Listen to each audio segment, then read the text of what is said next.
Good to see everyone. Okay. Good to be here. Good to be here today. Settle into our practice and our service. I enjoy doing our service in this room once a month. It's got a real energy and gives a good, it's a good grounded practice. It extends our intention out into the universe from our embodiment. And there's so much teaching in the chants that we do as well. So over time, we maybe get a little bit more every time we say it, and sometimes new insights pop up that we recognize. So today in my talk, I want to talk about the koan of inadequacy. The koan of inadequacy. So dukkha is often translated as suffering, as we know, and my preferred translation is insufficiency. But I want to lean into another dimension of it, which is similar to that insufficiency, but I think it has a more emotional potency to it. Inadequacy. A feeling that I'm not enough. Yeah. So I invite everyone to close your eyes and see if you can contact this very, very common human experience of feeling inadequate. A time when you haven't had enough, felt you didn't have enough, you didn't do enough, you weren't enough in a situation. So you can bring the feeling in your body around that.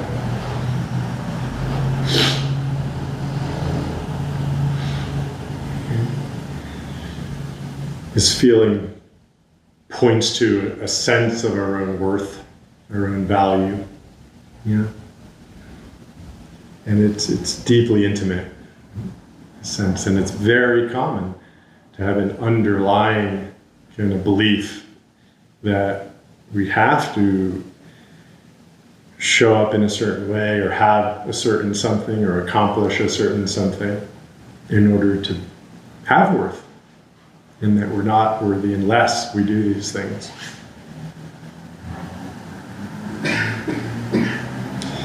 When we have this feeling of inadequacy, it stings. It's really painful, very, very uncomfortable. And in fact, I think our contact with it, which we've all felt, is so uncomfortable that we will do everything we can not to feel it, even when we're not feeling it. So preemptively trying to keep ourselves from feeling that. So making sure we're doing enough or showing up enough.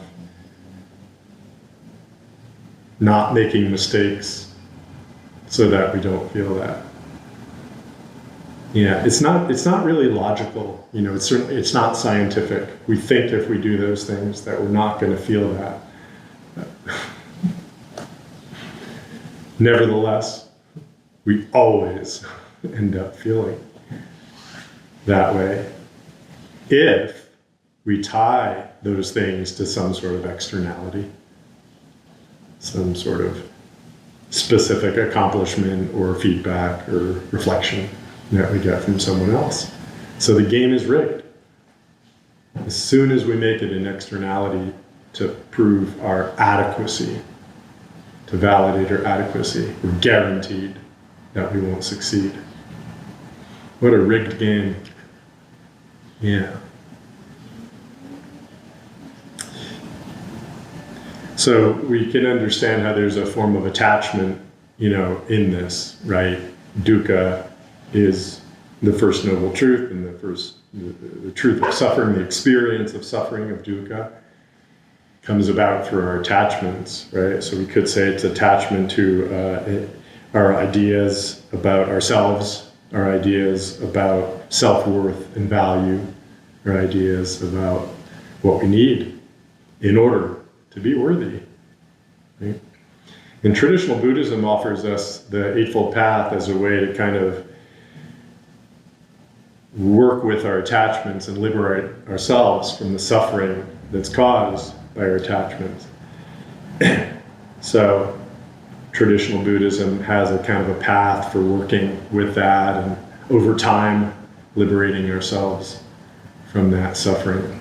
Zen, as the most direct and intense and experiential form of Buddhism, offers us an opportunity to use those feelings of attachment and to use that suffering as the opportunity for profound awakening, a profound dropping away of our self-sense, and a lasting dropping away of our self-sense, so that we open up to a whole new dimension and freeing ourselves from that attachment.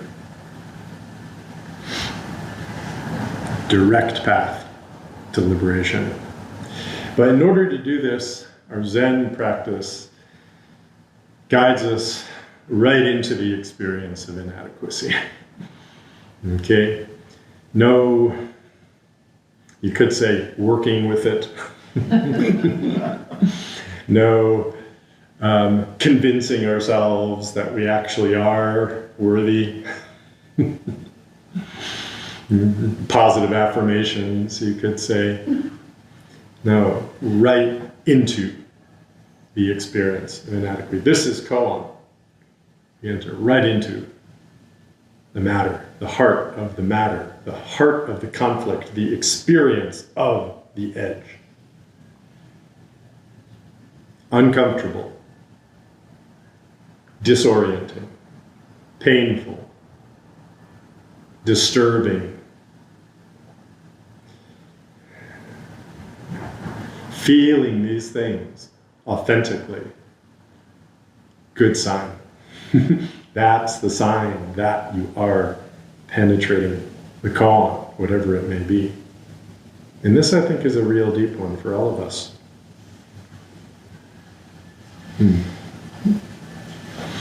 So when we sense those uncomfortable feelings, whatever they may be,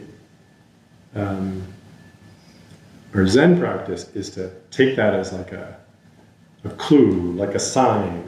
This is the way. Yeah, into it.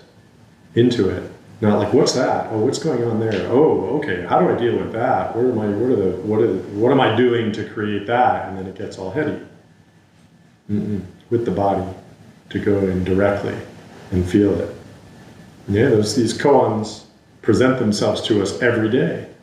Whenever there's an edge, whenever there's that discomfortable, discordant kind of feeling that we have, that's the opportunity to go right into it. And the traditional koan curriculum, it's meant to stimulate these questions in us, to stimulate these discordancies and discomforts and edges and confusions. It stimulates, specific ideas we have, and invites us in to experiencing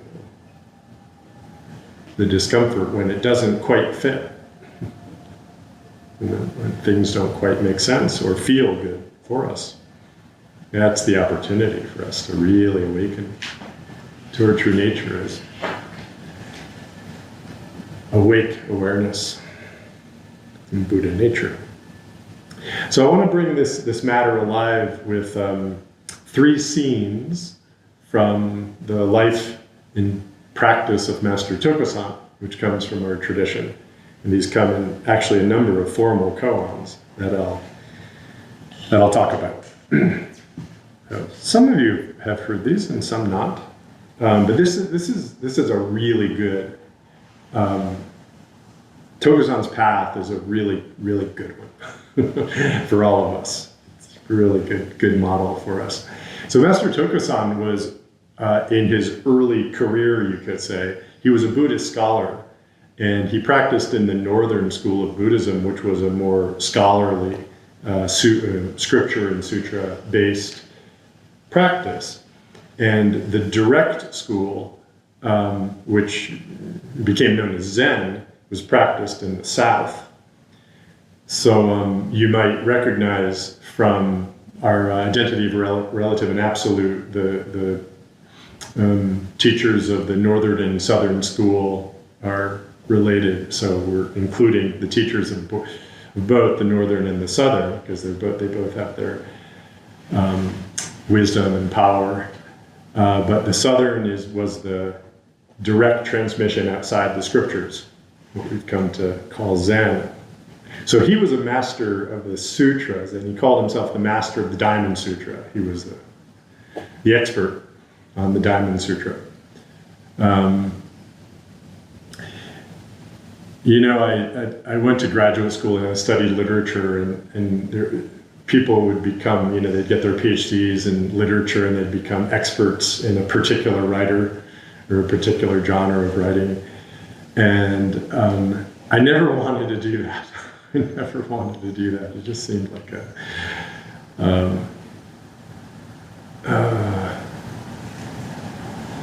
like I was, building my own career around just my ideas about this other person's writing. I didn't want it to be based on that, but people do this all the time, and I've got an element myself too of, basically my identity around my knowledge and wisdom, right? All of us probably have some aspect of that, our understanding, our knowledge and wisdom. So his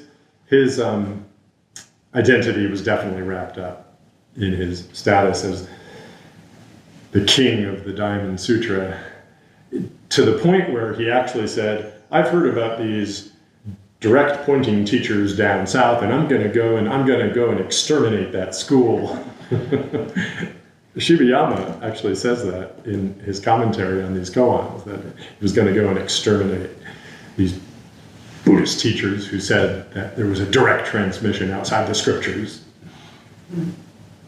So he did. He traveled south, and what he wanted to do was to, meet these Zen teachers and give them what for. Okay. So there's 3 scenes through the course of his life that I want to delve into. The first one is that he's looking for a Zen teacher, and he's kind of wandering, and I think he hears about a certain teacher in a certain area, so he's going in that direction, but he doesn't know exactly where to go. And he comes upon a tea woman, an old woman serving tea and snacks on the road. And he says, I'm looking for Zen teachers. There's one nearby. I heard there is. And he said, yeah, Master Ryotan is nearby. And he says, can you point me in the direction? He said, well, I will, but only if you answer me this question. The Diamond Sutra, he told her, no doubt, that he was the king of the Diamond Sutra, says that the mind of the past is ungraspable, mind of the future is ungraspable, and the mind of the present is ungraspable. So, with which mind will you eat this snack? He couldn't answer. He was befuddled by this koan that the tea woman, incredibly awakened teacher, realized being, this woman, had presented him with. And he said, I don't know. And he had a little bit of an opening, but not a big opening. And he said, please tell me where the master is so I can clarify this matter.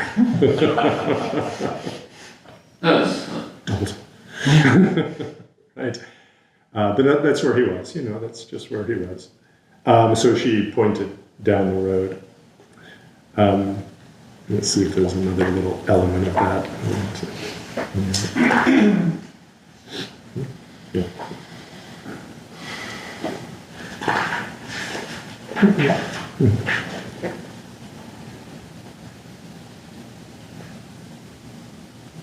Yeah, okay.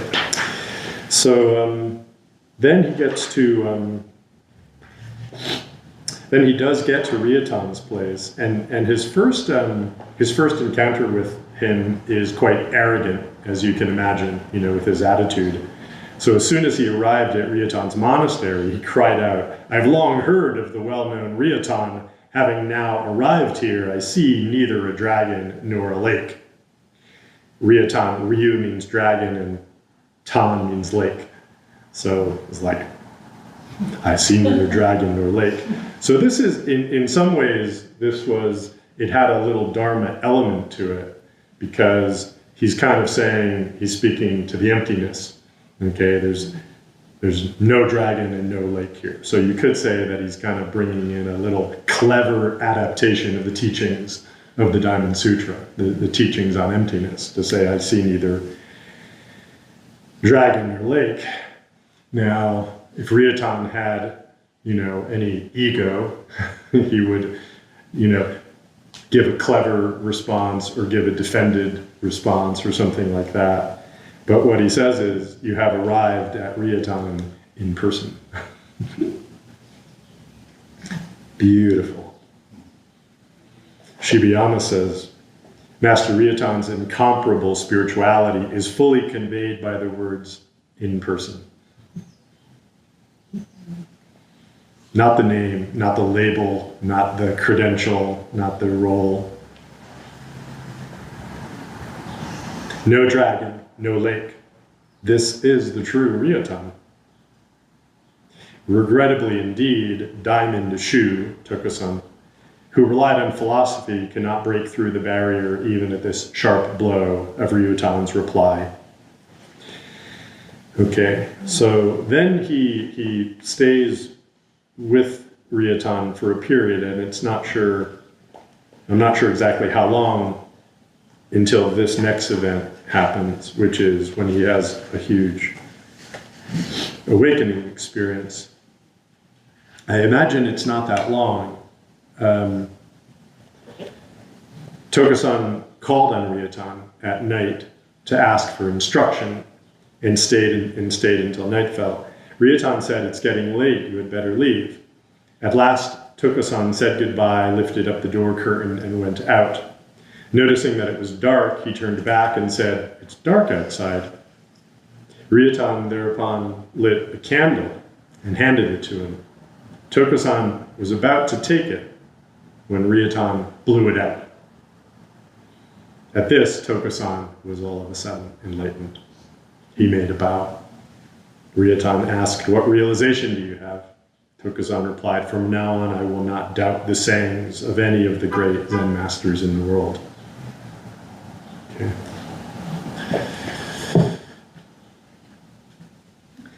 So he was plunged into darkness. Yeah. His whole being was based around his understanding, right? The light of his understanding. It was all based on that, his ideas, his frameworks, his orientation. It was all that. And then he faced the darkness and he says, I need light to keep going. You could say, I need to know who I am. I need to know what the world's about. I need my orientation. Okay? I need that in order to be adequate. There's something missing if I don't have that. There's something missing for me if I don't have those things. So Ryotan gives it to him, lights the candle, suddenly it's illuminated, and then he blows it out. And he's plunged into the darkness. But with that sensitivity, he was ready. He was ready to really experience that, the disorientation. He didn't have it, he had it, and then he didn't have it anymore. And he was able to I can imagine his heart just started pounding. He probably felt more alive in that moment than he ever had in his whole life. Because he realized what a shell, or what a shield, or a veil that his conceptual understanding had been for him for his whole life. And that dropped away, and suddenly he was plunged into the immediacy of his own life.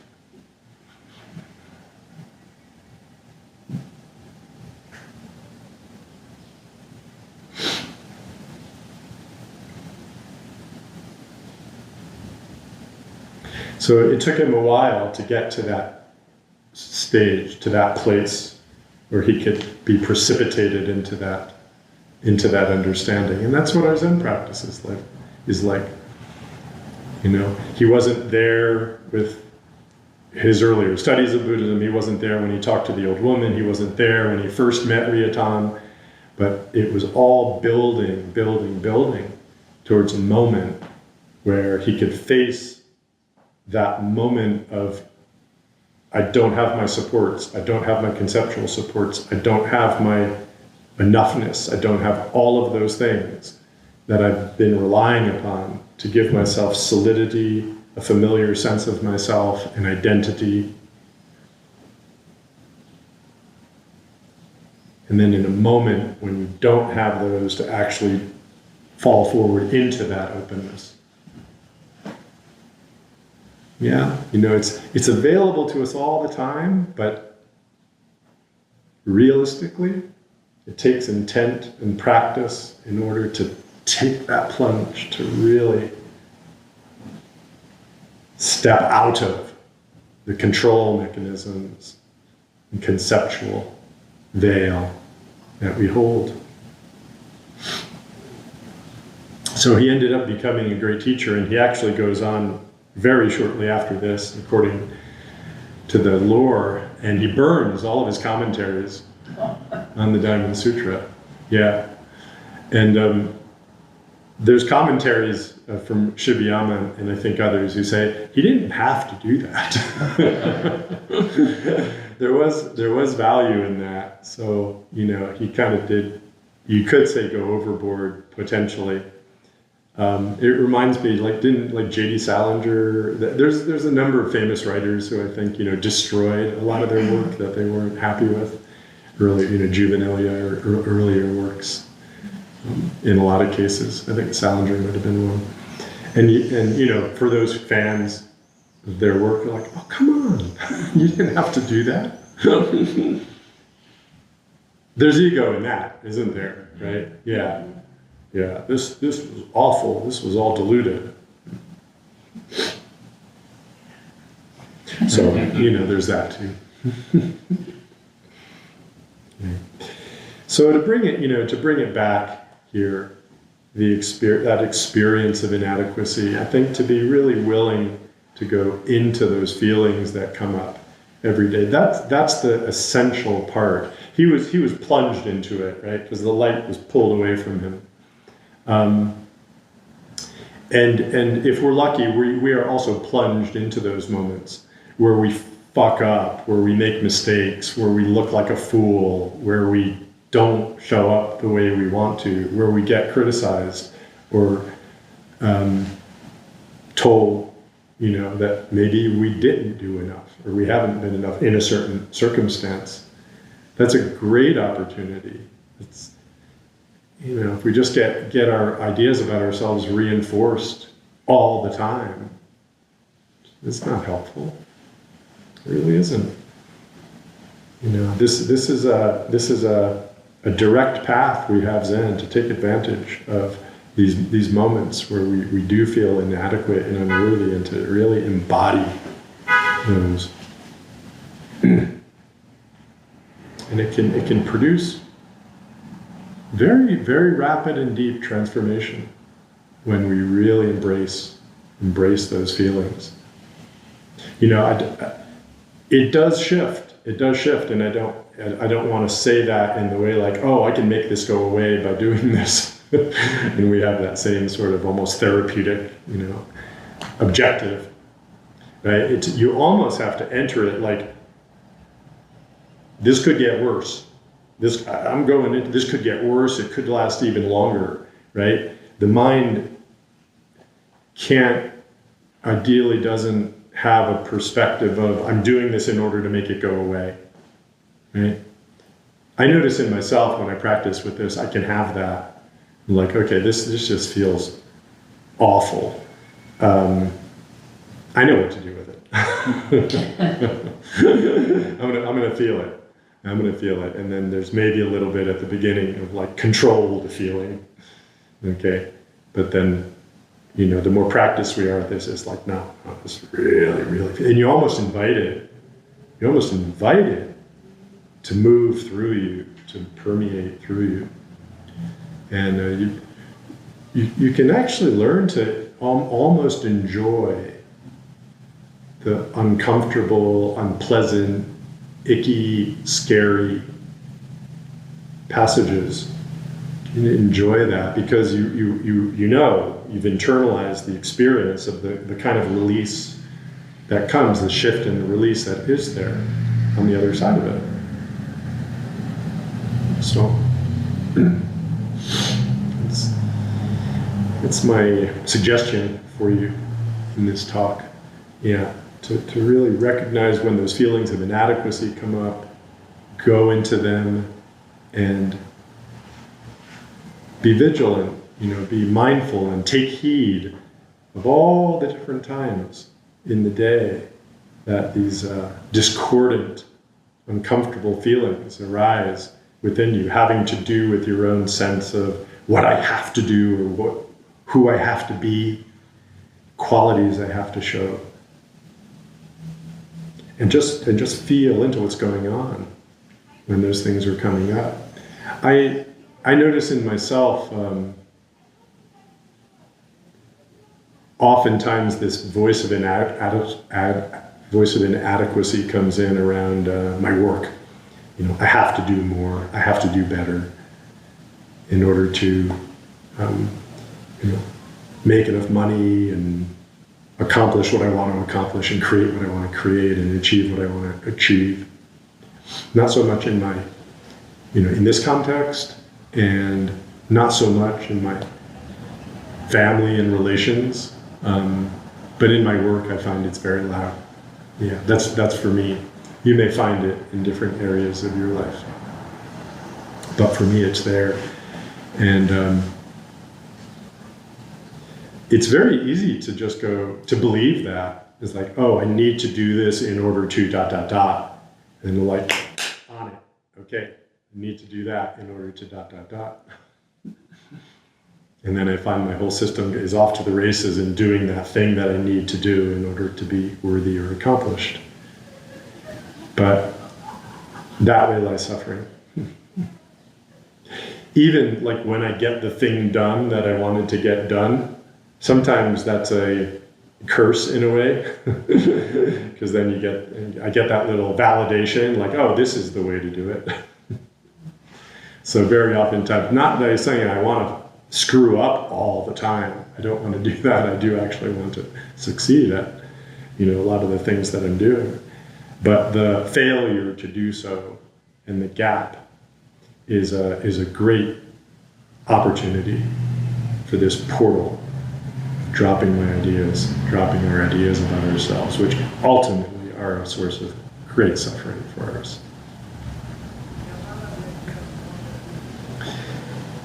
The koan of inadequacy.